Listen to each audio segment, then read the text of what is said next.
প্রচণ্ড ঠান্ডার মধ্যে খোলা আকাশের নিচে ক্লাস করায় এরই মধ্যে অসুস্থ হয়ে পড়েছে বিদ্যালয়ের বেশিরভাগ শিক্ষার্থী। বাইরে পাঠদান করায় বিদ্যালয়েও আসতে চাইছে না অনেকেই। এ অবস্থায় সন্তানের পড়াশোনা নিয়ে উদ্বিগ্ন অভিভাবকরা।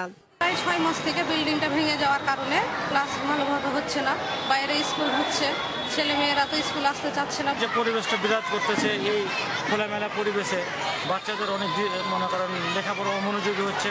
ভবনটি পরিত্যক্ত ঘোষণার পর টিন শেড করে ক্লাস নেওয়ার কথা থাকলেও নির্মাণ কাজ শেষ না হওয়ায় এখন খোলা আকাশের নিচে ক্লাস নিতে বাধ্য হচ্ছে বিদ্যালয় কর্তৃপক্ষ। বাচ্চারা হচ্ছে অসুস্থ, আমরা সাথে সাথে অসুস্থ হয়ে যাচ্ছি। তো আমরা চাচ্ছি যে আমাদের বিলটা যেন খুব তাড়াতাড়ি হয়। প্রথমত একটি ঘর পরিত্যক্ত করলেও পরবর্তীতে ওই ধারা অব্যাহত থাকায় নিচতলার 4টি ঘরই পরিত্যক্ত ঘোষণা করে। জেলা শিক্ষা কর্মকর্তা জানান, নতুন ভবন নির্মাণের জন্য প্রাথমিক ও গণশিক্ষা মন্ত্রণালয়ে আবেদন জানানো হলেও কোনো সাড়া পাওয়া যায়নি। প্রতিবেদন সহ আমরা সমুদায় কাগজপত্র আমাদের ডেভেলপমেন্ট শাখায় পাঠিয়েছি। এখন পর্যন্ত কোনো রেসপন্স আসে নাই, পাওয়া যায় নাই। তবে আশা করা যাচ্ছে যে অল্প দিনের মধ্যে এটা পাওয়া যাবে। 2003 সালে বিদ্যালয়ের ভবনটি দোতলা করায় দুর্বল হয়ে পড়ে এর ভিত। ফাটল দেখা দেয় ভবনের বিভিন্ন স্থানে, ধসে পড়ে কংক্রিট ও পলেস্তারা।